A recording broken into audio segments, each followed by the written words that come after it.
tem sido bom. Amém?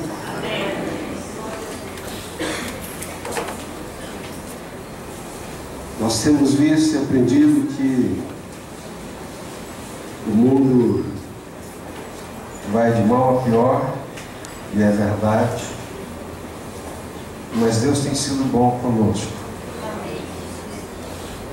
Estar aqui nessa manhã, ver os nossos jovens, não somente ansiosos, mas dispostos de todo o coração a servir ao Senhor Jesus, é uma grande alegria. E eu choro, os irmãos sabem, com muita facilidade, mas choro de alegria mesmo, na presença de Deus, por ver aqui os nossos filhos, como disse o Caio, a gente sente e tem esse sentimento por eles, de vê-los crescerem aqui na igreja e chegar nessa posição hoje. Eu estava sentado ali ao lado do Caio, do Felipe, ladeado pelos dois e dando graças a Deus, Caio. Dando graças a Deus pela vida de vocês, pela vida de cada um dos nossos jovens aqui da igreja. Eu estive aqui na sexta-feira, no início do congresso, foi na sexta-feira, no início já belíssimo, muito abençoado. Ontem foi o casamento da filha da nossa irmã de Deus, né? Não pude estar aqui com vocês, e hoje, pela graça de Deus, estamos aqui reunidos. A presença de Deus é real, é verdadeira nesse lugar. Servir a Jesus é a melhor coisa que existe para um ser humano. É o melhor, mais extraordinário e mais abençoado projeto de vida. Isso não significa que seja o mais fácil. Servir a Jesus é o melhor caminho, é a melhor escolha, é o melhor projeto para a nossa vida. Nós podemos nos arrepender de muitas coisas na vida e nos arrependemos. Mas tem uma que eu tenho certeza absoluta de que a gente não se arrepende de forma alguma. É de servir a Jesus. É de nos entregarmos ao Senhor Jesus. Quanto mais nós nos entregamos, quanto mais nós nos rendemos, quanto mais nós queremos ser dele, quanto mais permitimos que ele nos tome e seja o Senhor da nossa vida, a fonte de inspiração da nossa existência, mais plenos, mais felizes, mais alegres como seres humanos seremos. Mas quero repetir mais uma vez que não implica que isso seja uma coisa fácil. Eu converti a Jesus, graças a Deus, não conhecia Jesus, não fui criado numa igreja evangélica, não tinha um relacionamento vivo e pessoal com Deus e fui alcançado na mocidade, com 16 anos de idade, pelo Senhor Jesus.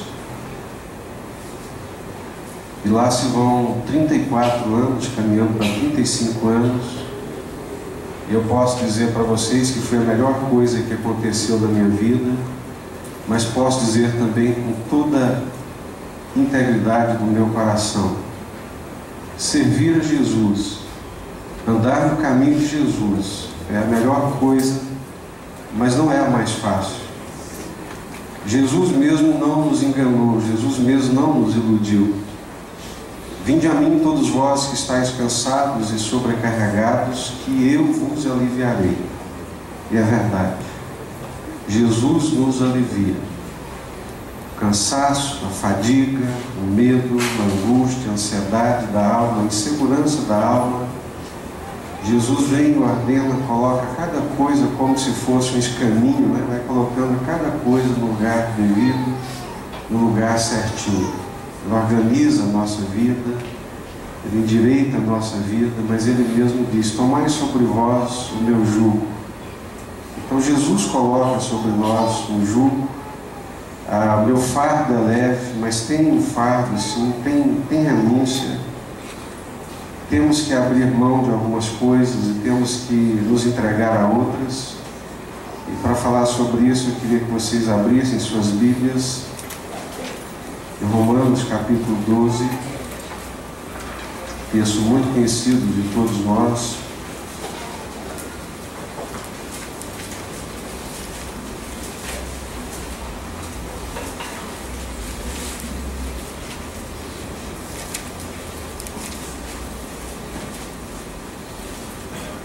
Romanos 12, versículos 1 e 2.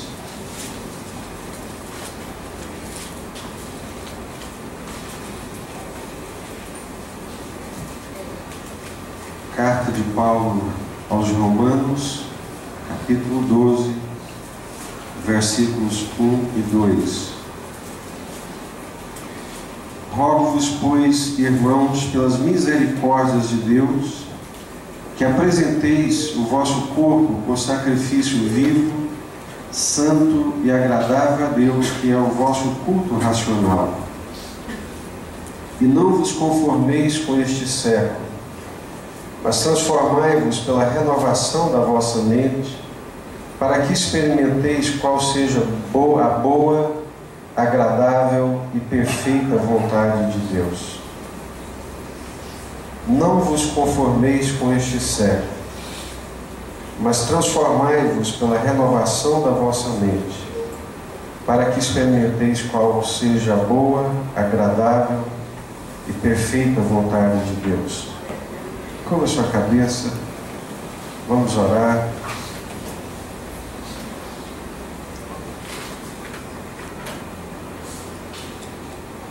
Senhor, nós cremos de todo o nosso coração que esse tempo foi um tempo reservado pelo Senhor.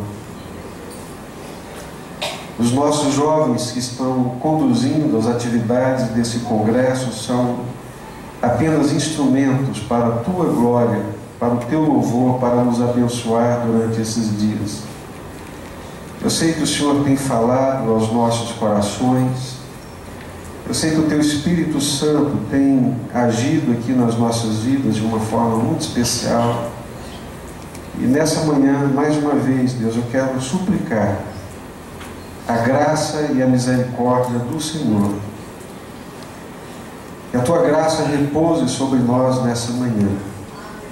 Que cada um de nós, ó Deus, possamos ser tocados pela palavra do Senhor. Mais uma vez, Deus, eu também me achego diante da Tua presença, reconhecendo, em nome do Senhor Jesus, as minhas limitações e a necessidade que eu tenho da graça do Senhor, do favor do Senhor, não para mim, não para minha honra, para minha glória, mas para honrar, glorificar, exaltar o Teu nome, Deus, e ser bênção na vida dos meus irmãos. Dá-me essa graça. Usa-nos aqui nessa manhã, Deus, para que o nome do Senhor seja glorificado, para que o nome do Senhor seja exaltado. Põe as nossas vidas nas Tuas mãos e fale conosco. Livra-nos de toda perturbação, de toda inquietação, de tudo aquilo que não procede do Senhor. É o que te pedimos em nome do Senhor Jesus, Pai. Há uns 2 ou 3 domingos, eu venho falando aqui pela manhã. Eu sei que há 2 domingos atrás eu comecei a abordar esse assunto do nosso corpo, do que hoje nas ciências humanas é chamado de corporeidade, ou seja, a forma como nós usamos e dispomos do nosso corpo. Essas questões não são discutidas somente no âmbito da igreja.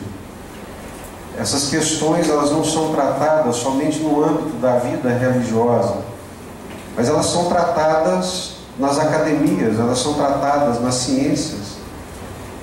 Essa questão da corporeidade, do uso do corpo, é tratado lá no Congresso Nacional Brasileiro, através dos deputados eleitos por nós, nossos representantes, numa democracia representativa. Eles estão lá discutindo sobre o corpo, sobre a forma como nós devemos usar o nosso corpo. E nós também discutimos isso aqui dentro da igreja, com base na palavra de Deus. Nós queremos saber, nós queremos ler e queremos ver o que é que a palavra de Deus, a Bíblia Sagrada, que nós temos como palavra de Deus, como revelação de Deus, o que a Bíblia nos fala a respeito do nosso corpo e principalmente da forma como nós devemos usá-lo e usá-lo para a glória de Deus. Há sempre muitos movimentos sociais. E esses movimentos sociais, boa parte deles passa por essa questão do corpo. E pensando nisso, nós começamos em 1 Coríntios capítulo 5, quando o apóstolo Paulo, escrevendo aquela igreja dos Coríntios, ele vai dizer: olha, o corpo de vocês também foi comprado pelo Senhor. Esse corpo que nós temos, ele pertence ao Senhor. Jesus não comprou apenas a nossa alma, a nossa parte espiritual. Jesus comprou também o nosso corpo. E nessa nova dispensação, da nova aliança, nesse novo tempo, Deus não se manifesta mais num templo feito de pedras. Deus não manifesta mais a sua glória num templo bonito como o templo de Salomão. O que evidencia a loucura e a extrema burrice do Edir Macedo construir o templo de Salomão aqui no Brasil, em São Paulo. Deus não habita mais. Deus não habita mais em casa de pedras. Deus não habita mais em casa de concreto. Deus hoje habita nos nossos corpos. Deus habita hoje em casa viva, num templo vivo, que é o meu corpo, que é o seu corpo, porque o nosso corpo é o templo do Espírito Santo, é onde Deus habita hoje. É isso que Paulo está dizendo. O nosso corpo hoje é a habitação de Deus. O nosso corpo hoje é a habitação do Espírito Santo de Deus.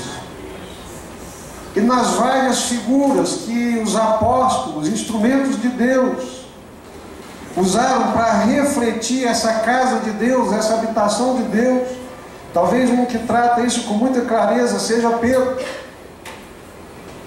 E nós podemos começar por Paulo, em 1 Coríntios capítulo 3, quando ele diz: olha, eu como um sábio arquiteto, eu lancei o fundamento. Está falando de construção, está falando de edifício. E Pedro vem e diz: olha, Jesus é a pedra angular. A pedra angular, a pedra de esquina, a referência, a base da edificação e da construção. Ele é a rocha, ele é a pedra de esquina, a pedra angular. Mas vós, cada um de si, sois pedras vivas. E essas pedras vivas que somos nós, ajuntadas, formamos uma casa viva, um templo vivo para a habitação do Deus vivo. Amém? O nosso corpo, o meu corpo, é templo do Espírito Santo. Aí no domingo passado, com base numa mensagem que eu falei para vocês, eu tenho que ser honesto, né? Com a minha consciência e também com as leis que exigem isso. Nós temos que respeitar a autoria, nós temos que respeitar o que os outros fazem, né? E eu falei então aqui no domingo passado, com base numa mensagem do pastor John Piper, pensando nessa questão do corpo e na batalha que se trava, ele vai dizer que o nosso corpo é como se fosse um castelo. Nosso corpo é um castelo, é uma fortaleza, e que dentro desse castelo, que é uma fortaleza, existe um trono. E o Senhor dessa fortaleza, e que pode ter o direito de se assentar nesse trono do nosso corpo, da nossa vida, é o Senhor, é Deus. Ele é o Senhor desse castelo, Ele é o Senhor desse trono. Mas existe dentro desse castelo, nosso corpo, nós, um servo rebelde, amotinado, em rebelião, que quer ocupar o trono, que quer desalojar o Senhor, ocupar o lugar do Senhor. Quem esteve aqui domingo passado sabe. Quem que é esse servo em rebelião? É o pecado. O pecado é um servo amotinado em rebelião dentro desse castelo, que quer assumir o trono, que quer assumir o controle. É um castelo que tem servos, que tem armas. E esse servo amotinado em rebelião, que é o pecado, quando ele se apodera dos nossos desejos, que por si são desejos naturais, que não são necessariamente maus, mas se dominados pelo pecado, o pecado pega os membros do nosso corpo e os transforma em armas do reino das trevas, do reino da iniquidade. Por isso que em Romanos capítulo 6, Paulo está dizendo: não permitam que o pecado reine em vosso corpo mortal, para não apresentardes os membros dos vossos corpos, mãos, olhos, boca, pés, como armas da injustiça. O que o pecado faz?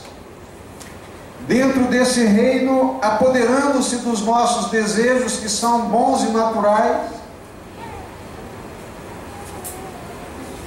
transforma-os em maliciosos, malignos, maldosos, e usa os membros do nosso corpo como armas da injustiça.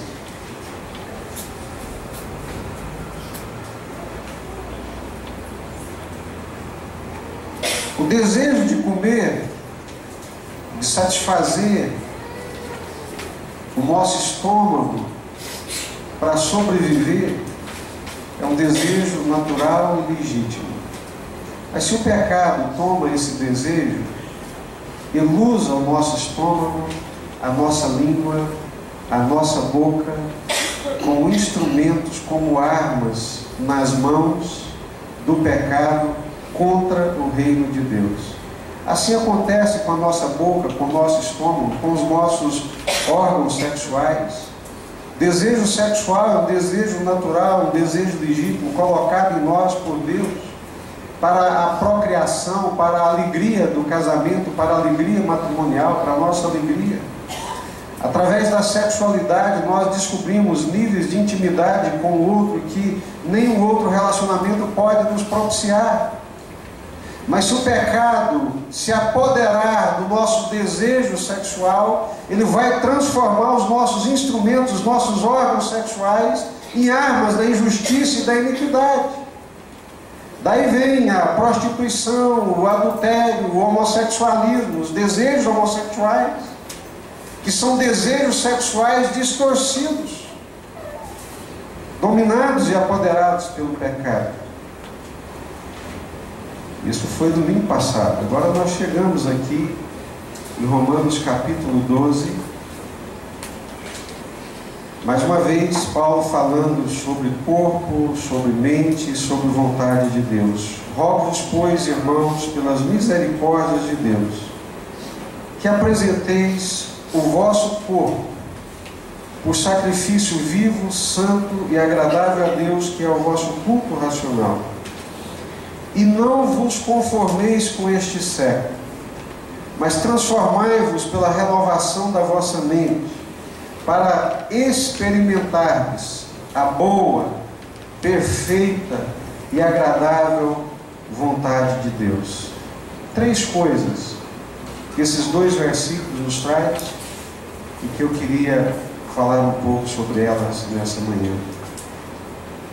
Não vos conformeis com este século, transformai-vos pela renovação da vossa mente e aceitem e creiam de todo o coração que a vontade de Deus é boa, perfeita e agradável. Aquilo que Deus diz é bom, é perfeito e é agradável. Quando Deus diz não, Deus não está preocupado com ele nem com a santidade dele. Deus não está preocupado com a reputação dele. Quando Deus diz não e coloca limites, Deus está preocupado conosco. Quando Deus diz para Adão, olha, não coma do fruto daquela árvore, Deus não está preocupado em ser obedecido ou deixar de ser obedecido. Deus não está preocupado com ele, com a reputação dele, mas Deus está preocupado com o ser humano, porque Deus sabe o que é bom. Aceitar a vontade de Deus é confiar que Deus é bom. Seguir a vontade de Deus de todo o coração passa primeiro por esse princípio de confiança em Deus.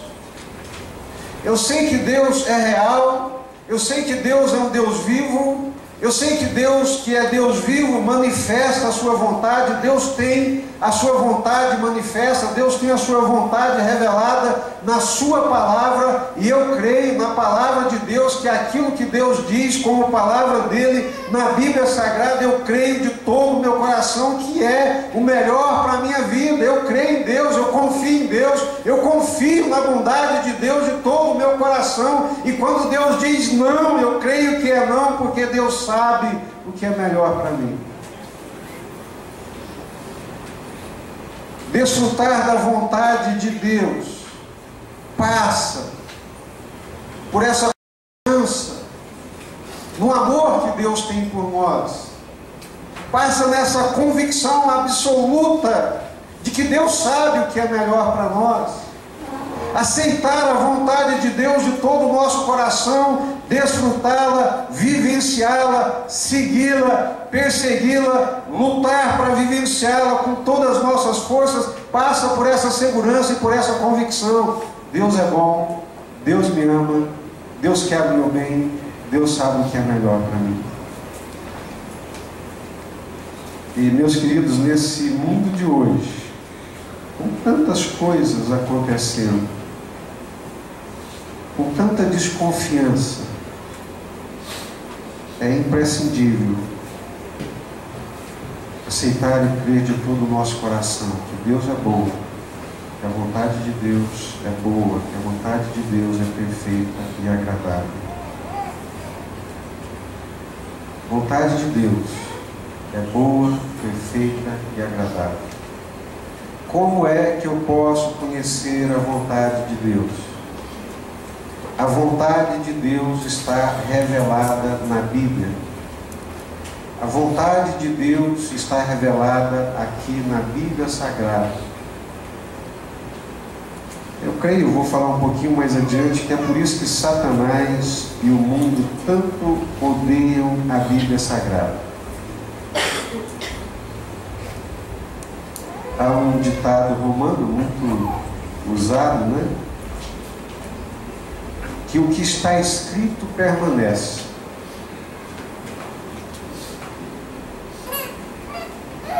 Por isso que Jesus, quando na sua tentação ali no deserto, o que ele usa para poder vencer a tentação que veio através de Satanás é a palavra de Deus, está escrito. Irmãos, está escrito, permanece, é duradouro, é para ser inviolável. Está escrito, permanece, está escrito. É a palavra de Deus, a Bíblia Sagrada é a palavra de Deus. A Bíblia Sagrada revela a vontade de Deus. A Bíblia Sagrada, ela revela o querer de Deus para as nossas vidas. Então, a palavra de Deus vem dizendo, olha, não vos conformeis com este século. Outras versões vão dizer, não vos conformeis com esse mundo. Não vos conformeis com esse tempo presente. Por quê? que é o mundo? O que o Espírito Santo está querendo nos dizer através de Paulo, quando ele diz, olha, não vos conformeis, não vos amoldeis. Paulo está dizendo assim, olha, não vivam como o mundo vive. Não assumam o modelo de vida proposto pelo mundo. Não se amoldem, não se conformem. O mundo tem um modelo de vida, o mundo tem um estilo de vida, o mundo tem valores, mas esse estilo de vida, esse modelo de vida, essa proposta de vida, esse projeto de vida é contrário à proposta de vida que Deus nos propõe. O mundo está em rebelião contra Deus. O mundo não serve a Deus. O mundo não teme a Deus. O mundo não faz parte dos planos de Deus. O mundo não se sujeita à vontade de Deus. Ele elabora sistema de valores, estilo de vida, modo de viver, completamente contrários ao modo de viver, ao estilo de vida, ao sistema de valores que a palavra de Deus nos mostra, que a palavra de Deus nos aponta.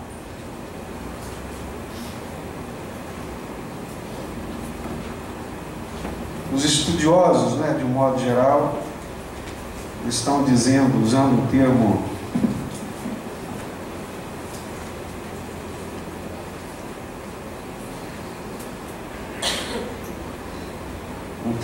que nós chamamos de pós-modernidade.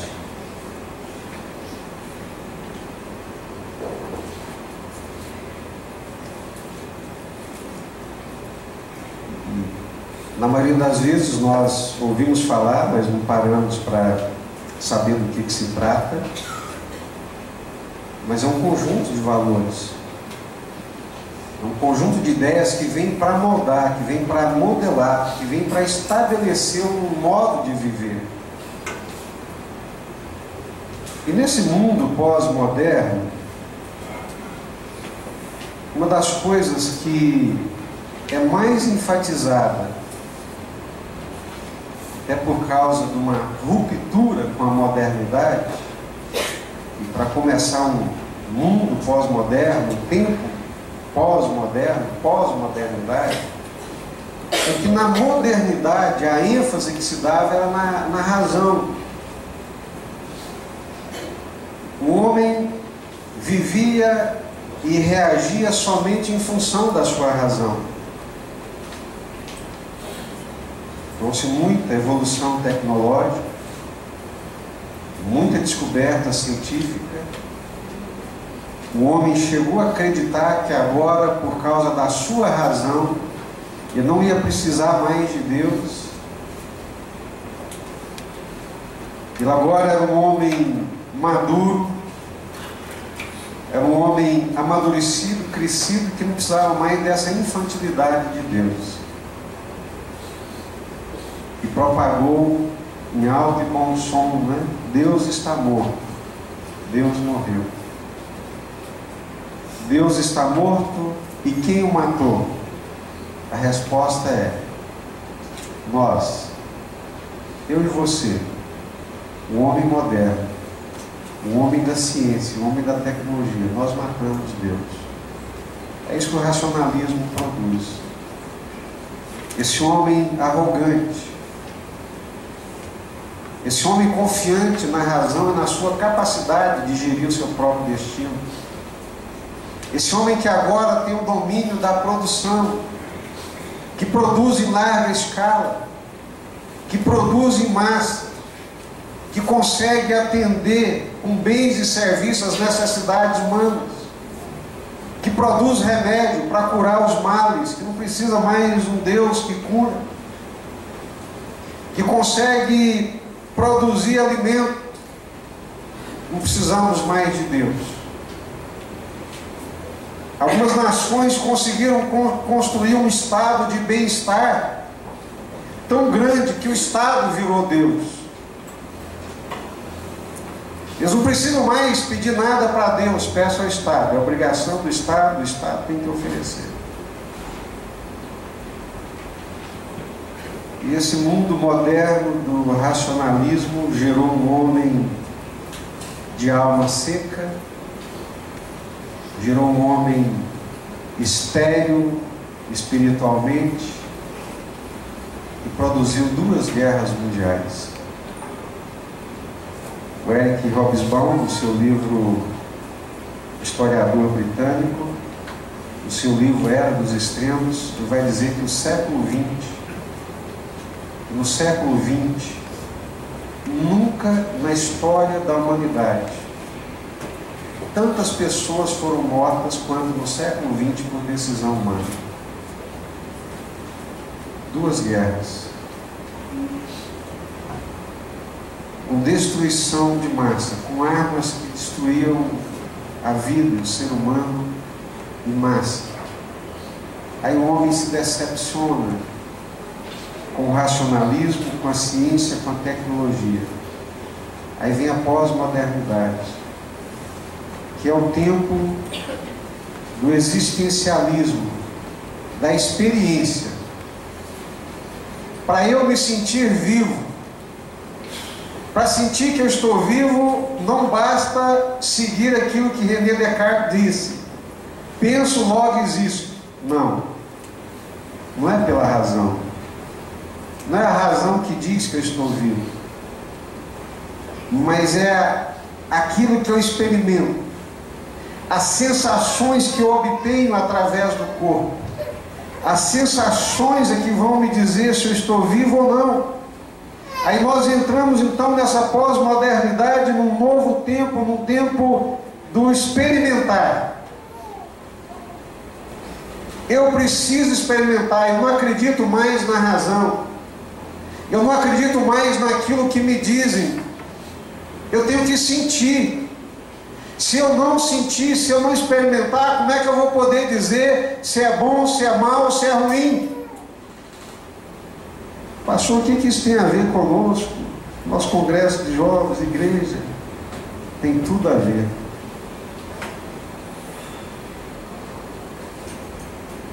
Porque isso é que modela hoje o modo de pensar do mundo. Eu sou pouco, né? Não ouço muita música, gosto demais, amo, sou apaixonado, mas eu vou mais pelo lado, pelo viés da leitura. Minha alma ela se realiza mais com a leitura do que propriamente com as músicas que eu ouço. Mas esses dias ali, vendo o canal de televisão, passando ali os canais, eu vi lá uma cantora americana que, sabe, é uma explosão no meio dos adolescentes. Se não me falha a memória, Katy Perry, é isso mesmo? Quem já ouviu falar dessa moça? Já ouviram, né? Canta bem, canta bonito, arrasta multidões, né? Eu fiquei prestando atenção numa música que ela estava cantando. Música de sucesso. Ela disse, na música, ela dizendo que queria experimentar beijar uma menina para saber se ela ia gostar ou não. Já ouviram essa música? Já ouviram, né? Ela disse que queria então experimentar para saber se ela ia gostar ou não, e que ela experimentou e gostou. É a música que ela está cantando. É o mundo. Então é o mundo da experiência. É o mundo existencial. É o que modela o mundo hoje. Eu tenho que experimentar para saber se eu vou gostar ou não. Não basta meu pai me dizer, não basta minha mãe me dizer, não basta a palavra de Deus dizer. Eu tenho que experimentar existencialmente, eu tenho que sentir para saber se é isso que eu quero ou se é isso que eu não quero.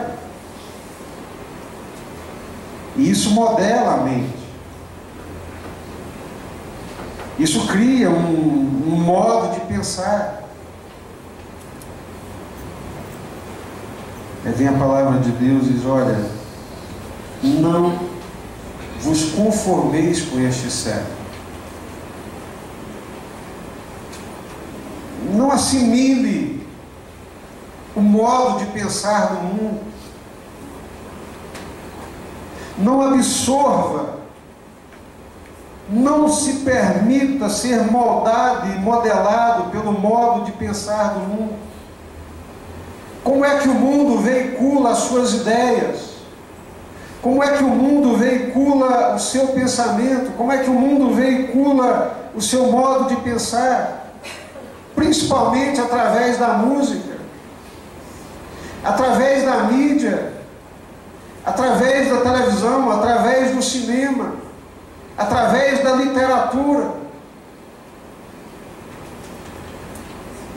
Não li, não vou ler, não me interessa, mas um dos livros mais vendidos, que se transformou num best-seller da noite por dia, foi aquele Os Tons de Cinza. Já ouviram falar? Já? Já. Todo mundo ouviu falar.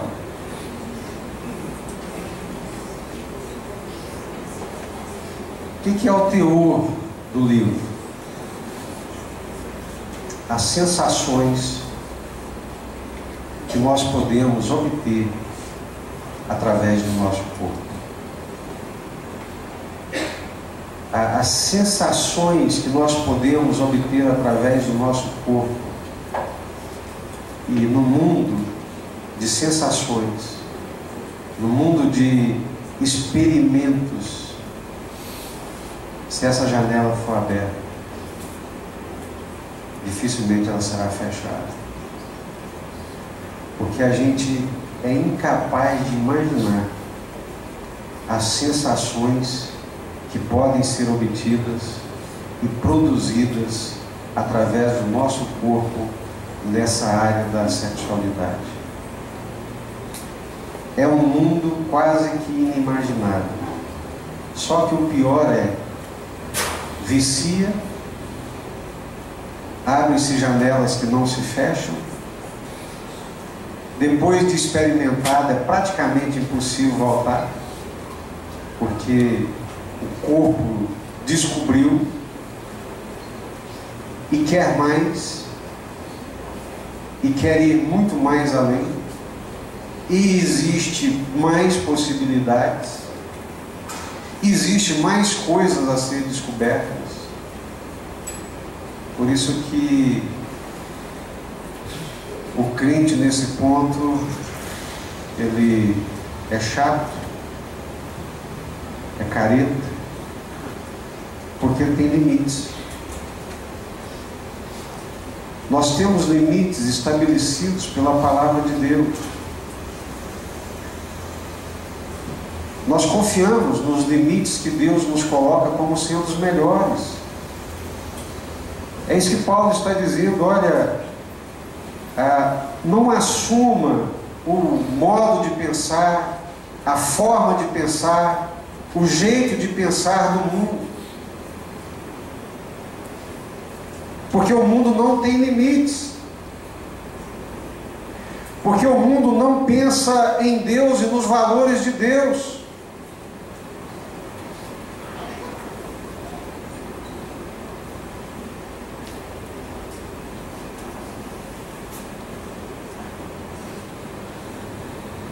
Se perdermos a batalha da mente, a batalha está perdida.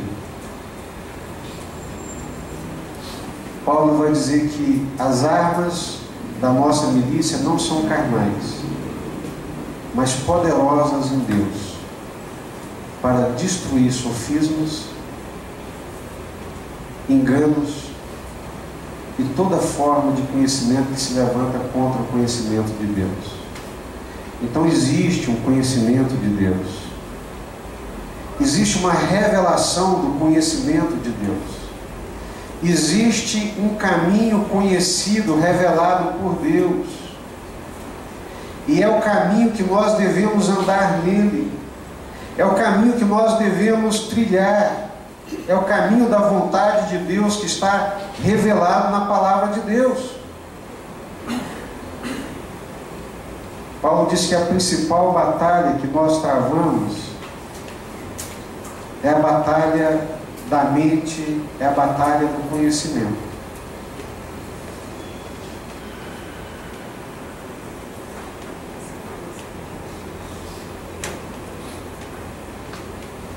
O texto que vocês escolheram aqui, dos vencedores, é a carta de Jesus para a igreja de Laodiceia, que vive no tempo e no momento sem absolutos. Jesus diz: olha, eu estou quase vomitando vocês da minha boca, porque vocês não são quentes e nem frios, mas são mornos, né? O que é o morno? É a mistura do quente e do frio. O que é o cinza? Por que tons de cinza? O que é o cinza? Não é preto nem branco, é a mistura. É cinza. O que é o morno? Não é quente nem frio, é a mistura. Não é doce nem amargo, nem preto nem branco, nem quente nem frio, nem sim nem não. É incrível. Eu fico pensando assim, como que as ideias modelam comportamentos. Outro dia eu explicava aqui o que é tentação. Pela mensagem de 1 Coríntios capítulo 10. Tentar, não tentação, mas tentar ao Senhor. Tentar ao Senhor é me permitir ir na beira do abismo. Chegar aqui na beira do abismo para saber se o Senhor vai me segurar ou não. É aquela ideia de até onde é que eu posso ir? Até onde que eu posso pecar? Até onde que eu posso? Qual que é o limite dos limites dos limites?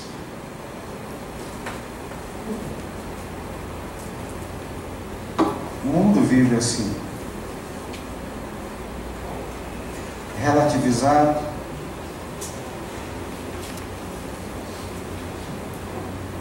sem saber o que é o certo, o que é o errado.